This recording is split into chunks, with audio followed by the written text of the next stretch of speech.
Good morning అండి. నా పేరు యాదగిరి. ఈరోజు మీకు ఒక మంచి విషయాన్ని చెప్పబోతున్నాను నేను. మీరు ఏదన్నా పని చేయండి, ఎక్కడైనా పని చేయండి, కానీ మీరు మీ డ్రీమ్స్ కోసం పని చేస్తున్నారా? లేదంటే మీ ఓనర్ ఎవరైతే ఉన్నారో, మీ బాస్ ఎవరైతే ఉన్నారో వాళ్ళ డ్రీమ్స్ కోసం పని చేస్తున్నారా? మీకు క్లారిటీ ఉందా? మీరు పని చేస్తున్నారు, ఎందుకోసం పని చేస్తున్నారు? ఒక్కసారి ఆలోచించండి. మీరు చేస్తున్న పని ఎందుకోసం చేస్తున్నారో మీకు తెలుసా? ఒక్కసారి ఆలోచించండి. ఏ కారణం చేత మీరు పని చేస్తున్నారు? మీరు చేస్తున్న పని వల్ల మీరు ఏం సాధించాలనుకుంటున్నారు? చాలామంది చాలా రకాల పనులు చేస్తూ ఉంటారు, కానీ ఎలా చేయాలి అనే దగ్గర చాలామంది ఆగిపోతుంటారు. కానీ ఎందుకు చేయాలి అనే ఒక క్లారిటీ అనేది ఉండదన్నమాట. ఒక శిష్యుడు ఒక గురువు దగ్గరకు వచ్చి నేను భగవంతునితో కలవాలి, నన్ను భగవంతుని కల్పించండి అని చెప్పేసి గురువు గారికి అడిగారు. ఆ గురువుగారు ఏం చేశారంటే ఆ శిష్యుడిని నీళ్ళ దగ్గరికి తీసుకెళ్ళి ఒక చేత్తోని ఆ శిష్యుని తలపైన పట్టుకొని ఆ నీళ్ళల్లో ముంచేసింది. ఆ నీళ్ళలో ముంచి గట్టిగా పట్టుకున్నాడు. అలాగే అయితే ఆ శిష్యుడు ఏం చేసిండంటే ఎలాగో అలాగా ఆ గురువు గారి చేతులను విడిపించుకున్నాడు. ఆయన చేతి ఊపిరి ఆడట్లేదు, కాళ్ళు చేతులు కొట్టుకుంటున్నాడు, లోపల తటపటాయిస్తున్నాడు, ప్రాణం పోతుందేమో అని అతనికి అనిపించింది. ఆ గురువు మెల్లగా బయటకు వచ్చేసిండు. గురువు గారు అడిగారు, అవును నీకు ఈత రాదు కదా, నువ్వు ఎలా బయటకు వచ్చినావు అని అంటాడు.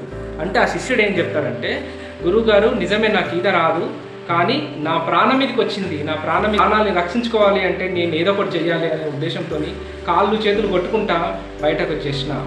దీని అర్థం ఏమున్నది అంటే, పూర్తి సారాంశం, మీకు గట్టి డ్రీమ్ ఉంది అంటే మీరు ఎలాగో అలాగా బయటపడచ్చు. అసలు డ్రీమ్ లేకపోతే అక్కడనే కొట్టుకుపోతారనమాట. మీరు చేస్తున్న పనిలో అక్కడనే ఉండిపోతారు. మీకు గట్టి బర్నింగ్ డిజైర్ ఎప్పుడైతే ఉంటుందో అప్పుడే మీరు బయటికి రాగలుగుతారు.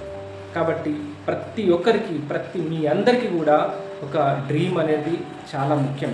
మీరు ఎలా చేయాలి కాదు, ఏం చేస్తున్నారు, ఎందుకోసం పని చేస్తున్నారు అనేది మీకు మంచి క్లారిటీ అనేది ఉండాలన్నమాట. డ్రీమ్ అంటే ఆర్టిఫిషియల్ కాదు. ఆ డ్రీమ్ అనేది ఒక ఎమోషనల్గా ఉండాలి, అది లోపటి నుంచి రావాలి. మీ ఆర్టిఫిషియల్ డ్రీమ్ ఉందనుకోండి, అది అక్కడికే సమాప్తం అయిపోతుంది. చిన్న చిన్న డ్రీమ్స్ కాదు, చాలా పెద్ద డ్రీమ్ ఉండాలి. చిన్న డ్రీమ్స్ ఉంటే ఏమవుతుంది అంటే ఆ చిన్న చిన్న కోరికలు, ఆ చిన్న చిన్న డ్రీమ్స్ నెరవేరినాయనుకోండి, అక్కడికే ఆగిపోతారు. చాలా పెద్ద డ్రీమ్ ఉంటే ఏమవుతుంది అంటే దాన్ని రీచ్ అయ్యే వరకు వెళుతూనే ఉంటారు. అప్పుడే ప్రతి మనిషికి సక్సెస్ అనేది వస్తుందన్నమాట. మీ డ్రీమ్ అనేది కేవలం మీ ఒక్కరి కోసం మాత్రమే కాదు, మీ ఒక్కరి వ్యక్తిగతం కోసం కాదు. మీ డ్రీమ్ ఎలా ఉండాలి అంటే, నేను సమాజంలో ఒక గొప్ప మార్పు తీసుకొస్తా, సేవ చేస్తా, ఎంతో మందిని మారుస్తా, ఎన్నో జీవితాలు మారుతాయి నా వల్ల అనేంత పెద్ద డ్రీమ్ అనేది మీకు ఉండాలి.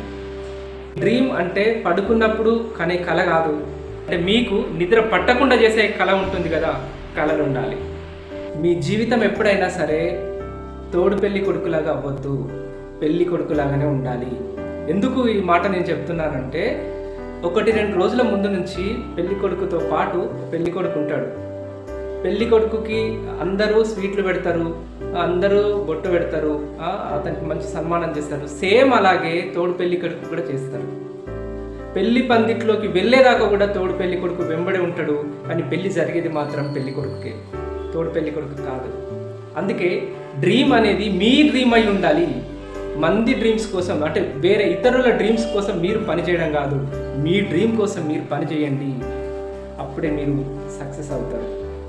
ఫ్రెండ్స్, మరెన్నో విషయాలు తెలుసుకోవాలనుకుంటే నా ఛానల్ సబ్స్క్రైబ్ చేయండి, లైక్ చేయండి, కింద కామెంట్ బాక్స్లో కామెంట్ చేయండి. మీకేం డ్రీమ్స్ ఉన్నాయో కింద కామెంట్ బాక్స్లో తెలియజేయండి. మనమంతా కలిసి పనిచేద్దాం.